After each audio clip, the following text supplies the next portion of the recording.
It's really you. My stepbrother sued me, then his top lawyer turned white. The first thing my stepbrother did when he saw me wasn't hug me or even pretend to recognize the man who had once shared a roof with him.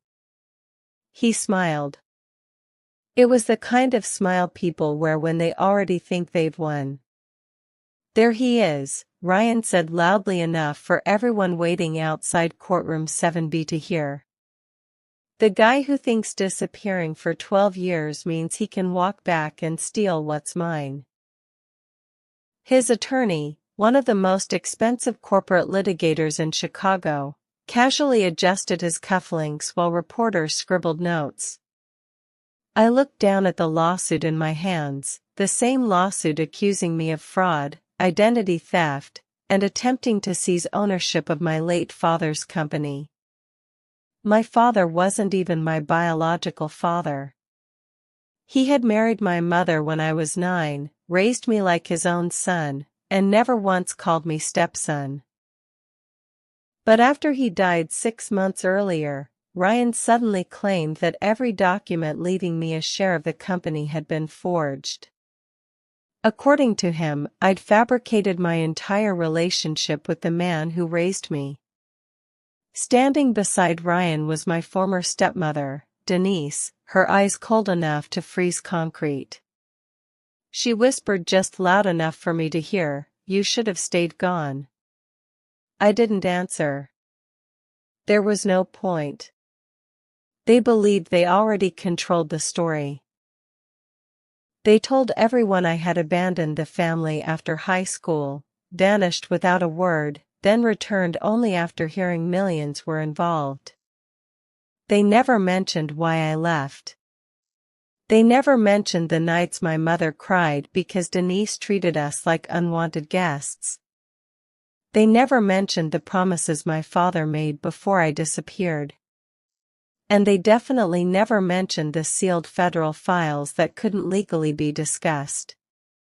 Ryan laughed as photographers snapped pictures. "Tell the cameras where you've been all these years, Ethan." I met his eyes and quietly replied, "I can't." That answer made him laugh even harder. "See? Because he's lying." Around us, strangers nodded as if they already knew the truth. My old neighbors, former employees of my father's company, even distant relatives looked at me like I was a con artist chasing easy money. The only person who remained silent was an elderly courthouse security officer. As I walked past him, he looked at my face for a long second before standing a little straighter, almost instinctively, as though he'd recognized something he couldn't quite place. I noticed it, and kept walking. Some habits never disappear, especially the ones drilled into you after years of serving where your name never appears in newspapers. Inside the courtroom, Ryan confidently shook hands with investors waiting to testify against me. Across the room sat executives from the company, already convinced I'd lose. They had no idea this lawsuit wasn't actually about money anymore. It was about burying a promise my father had made before his final breath. A promise only 2 people knew. One of them was dead. The other was sitting alone at the defense table, waiting for the clock to strike 10. Judge Eleanor Matthews entered exactly on time, and the room rose together. She had a reputation across Illinois for crushing lies before lunch, and neither side looked eager to test her patience. Ryan's attorney, Charles Whitmore, opened with polished confidence. "Your Honor, this case is simple. The defendant vanished for over a decade without contact. During that time my client built his father's company into a thriving national business. Only after Mr. Harrison's passing did the defendant suddenly reappear, claiming inheritance rights based on documents we believe are fabricated." Every sentence sounded perfect. Every exhibit appeared carefully organized. They displayed family photographs where I had conveniently been cropped out. They showed Christmas cards with my name missing. Old school records. Employment histories. Even social media posts claiming Ryan had always been an only child. Watching it unfold, I almost admired the preparation. Denise even dabbed fake tears from her eyes while describing how heartbreaking it had been when I supposedly abandoned the family. My attorney leaned toward me and whispered, "They're painting you as a ghost." I quietly replied, "That's exactly what I was trained to become." He frowned, confused, but before he could ask anything else, Whitmore requested permission to introduce military service records proving I had never served under my own name. The courtroom buzzed. Reporters leaned forward. Ryan smirked. "He's cornered now." The judge turned toward me. "Mr. Carter, would you like to respond?" I stood slowly. Every eye followed me. "Your Honor," I said calmly, "I cannot discuss certain periods of my life because those records remain federally restricted." Laughter echoed from Ryan's side of the room. Whitmore smiled. Convenient. Even the spectators chuckled. The judge raised one eyebrow. "Do you possess evidence supporting that statement?" "Not that I'm authorized to present." More laughter. Ryan leaned back proudly. "See?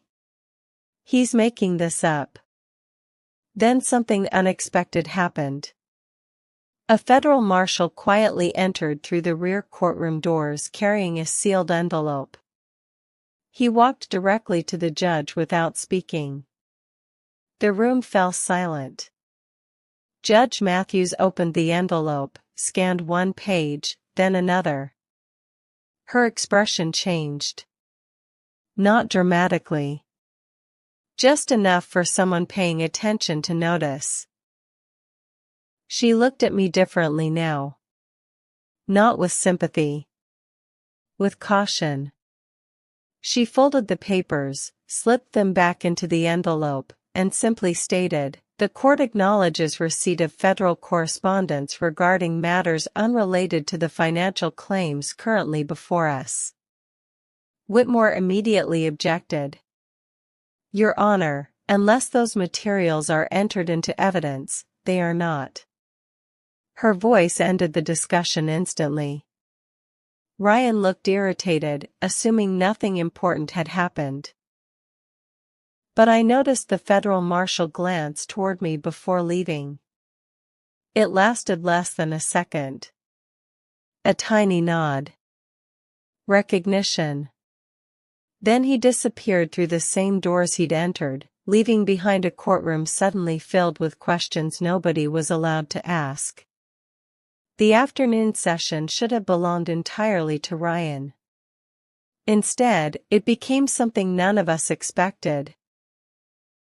Whitmore called the company's chief financial officer, who confidently testified that my father had intended to leave everything to Ryan.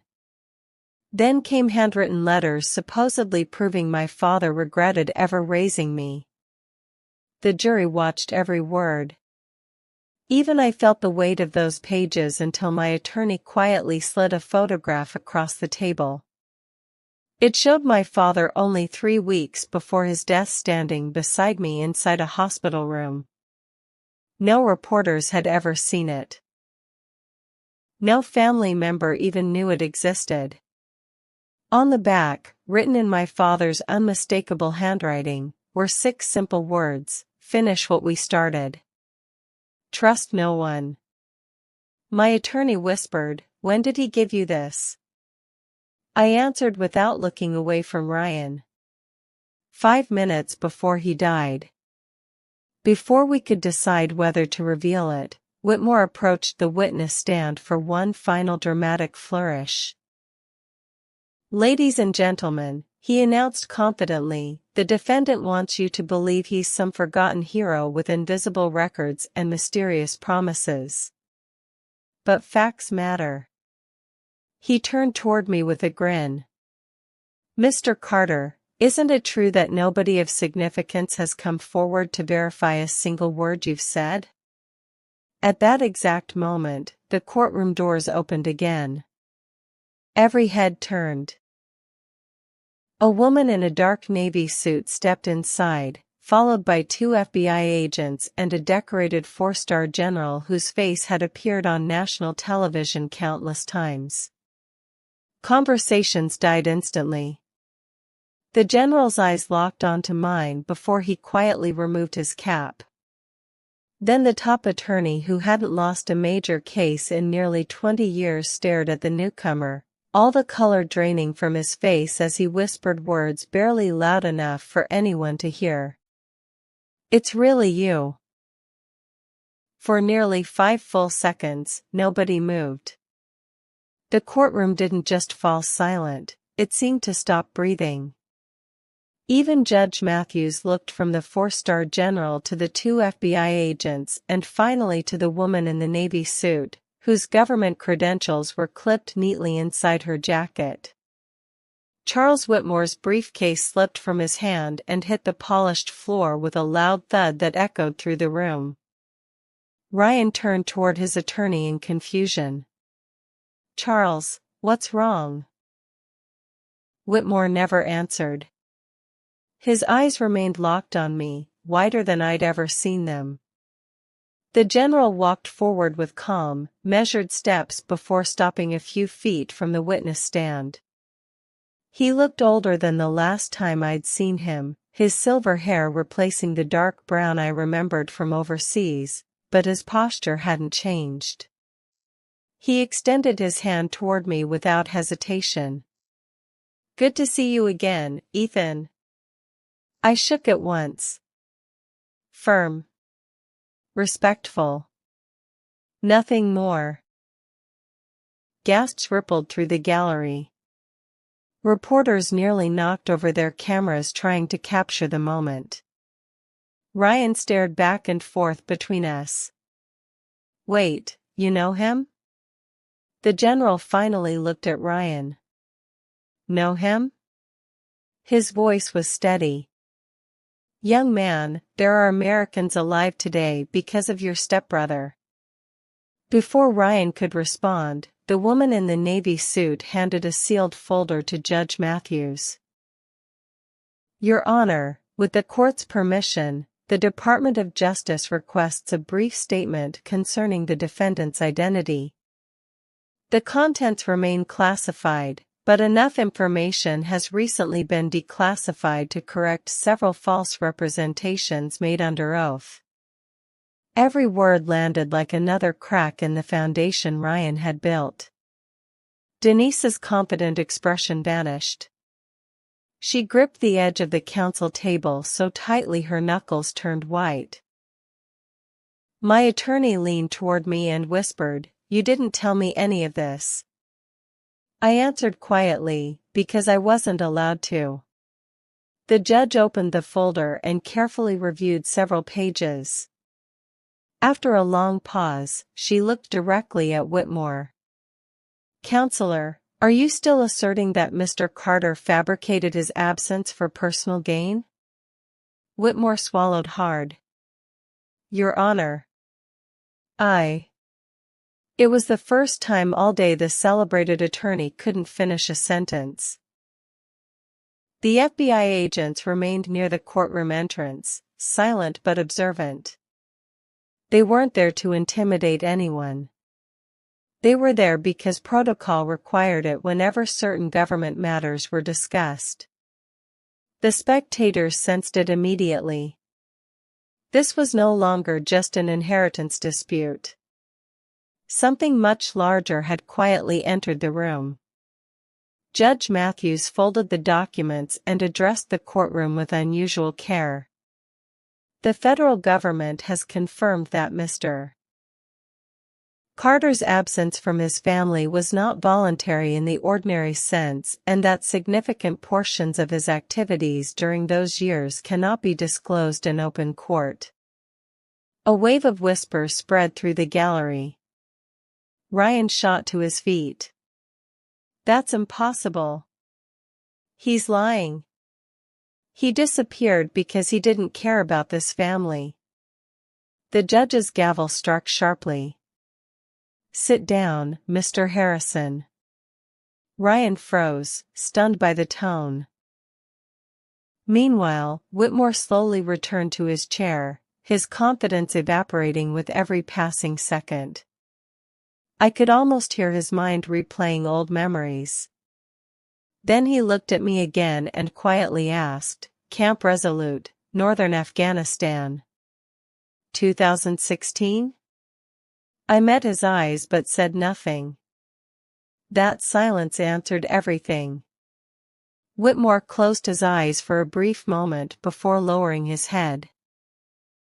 Years earlier, before becoming one of the country's most successful attorneys, he had served as a military legal advisor attached to a Special Operations Command. He hadn't known my real name then. Hardly anyone had. But he remembered the mission everyone had been told never to discuss. The mission where a team had walked into impossible odds so civilians could escape. Rumors about one operator refusing evacuation until every hostage reached the helicopters had circulated through military circles for years. No official names. No medals shown publicly.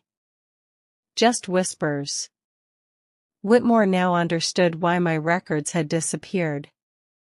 Why no ordinary military database listed my service. Why every attempt to investigate my past had reached a dead end. Ryan noticed his attorney's expression. "Charles, tell them he's wrong." Whitmore didn't. Instead, he quietly stood again. "Your Honor. I respectfully request a recess." The courtroom erupted. Reporters raced for the hallway. Investors who had laughed at me earlier suddenly avoided looking in my direction. Denise's breathing became uneven. For the first time since my return, fear replaced arrogance in her eyes. She wasn't afraid because of my past. She was afraid because she realized my father had known every secret before he died. During the recess, the courthouse corridors buzzed like a disturbed beehive. Television crews rushed to break the story while social media exploded with speculation about the mysterious defendant whose identity had forced a decorated general and the FBI into a civil courtroom.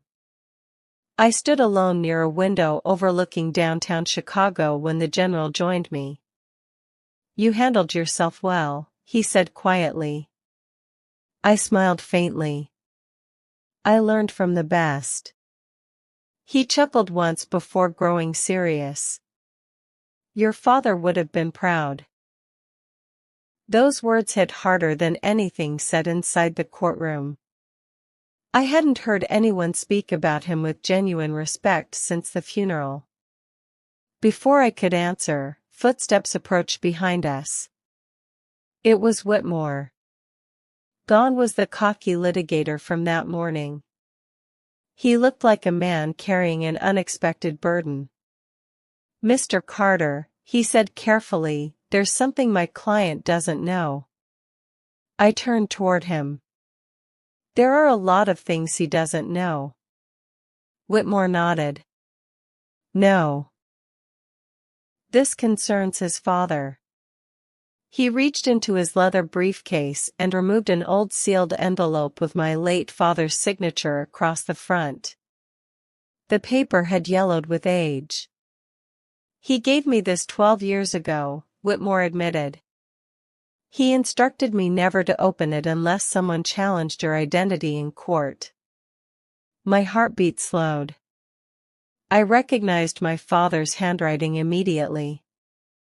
Across the front were 7 words that changed everything, for Ethan, when the truth can finally live. Before Whitmore could hand it to me, Denise burst into the hallway, her face drained of color. "Don't," she screamed. "If he opens that letter, everything is over."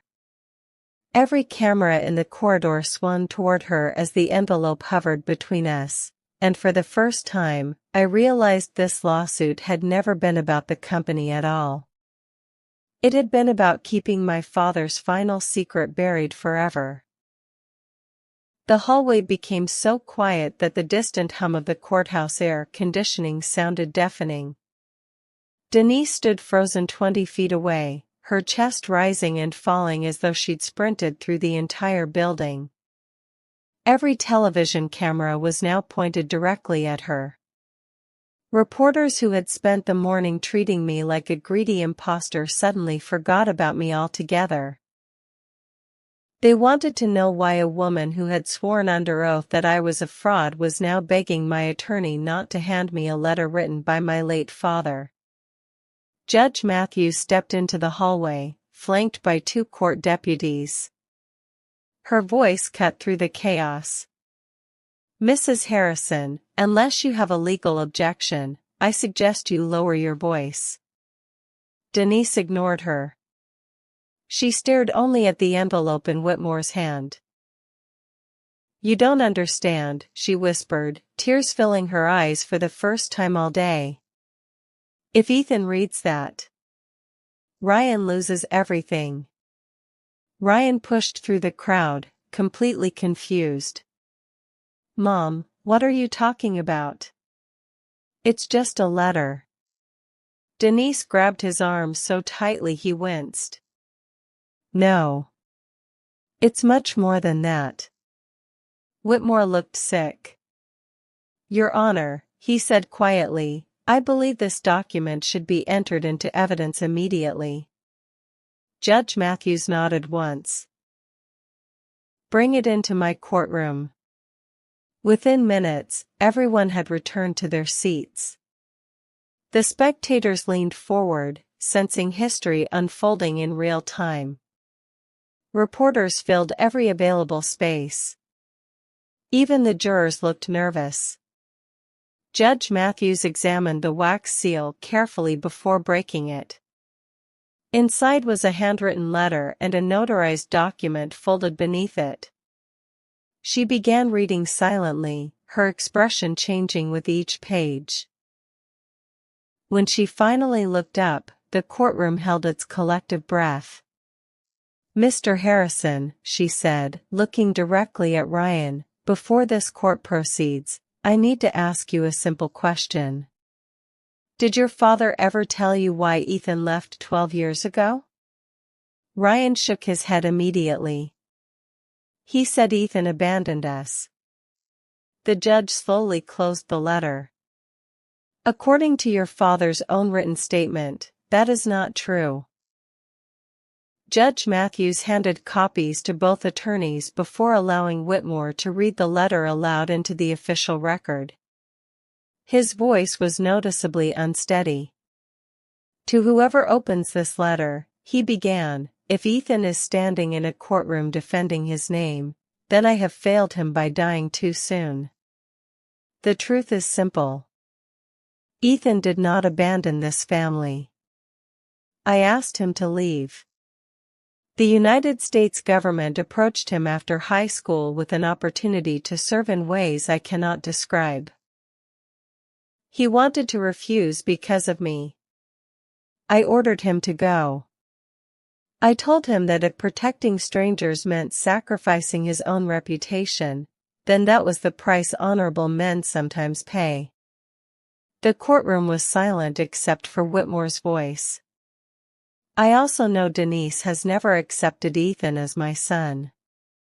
If she ever tries to erase him after my death, this letter must become public." Denise buried her face in her hands. Whitmore continued. "Everything I built belongs equally to both my sons. Not because of blood, but because of character. Ryan inherited my name. Ethan earned my respect. Ryan stared blankly ahead, unable to process what he was hearing. Then Whitmore unfolded the notarized document beneath the letter. His eyes widened. "Your Honor," he whispered. "This changes the entire case." Judge Matthews extended her hand. After reviewing the document, she looked toward the jury. "The deceased executed a confidential succession agreement 6 years ago." She paused, letting the words settle. "It states that if any family member attempts to remove Ethan Carter from the inheritance through fraud or false testimony, that individual automatically forfeits his or her own controlling interest in Harrison Technologies." A wave of shocked murmurs swept through the courtroom. Ryan slowly turned toward his mother.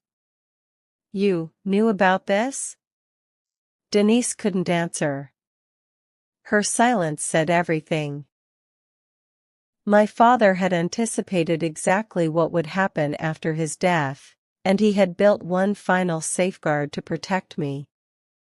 Ryan's face crumpled as years of certainty collapsed in front of him. "You told me he didn't love Ethan," he whispered to his mother. "You told me Dad wanted me to have everything." Denise finally looked at him, tears streaming down her face. "I was trying to protect you." Ryan stepped backward as though she had slapped him.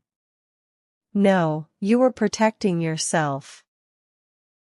He looked across the courtroom until his eyes met mine. For the first time since I'd returned home, there was no hatred in his expression, only heartbreak. "Ethan," he said quietly, "did Dad really ask you to leave?" I nodded once.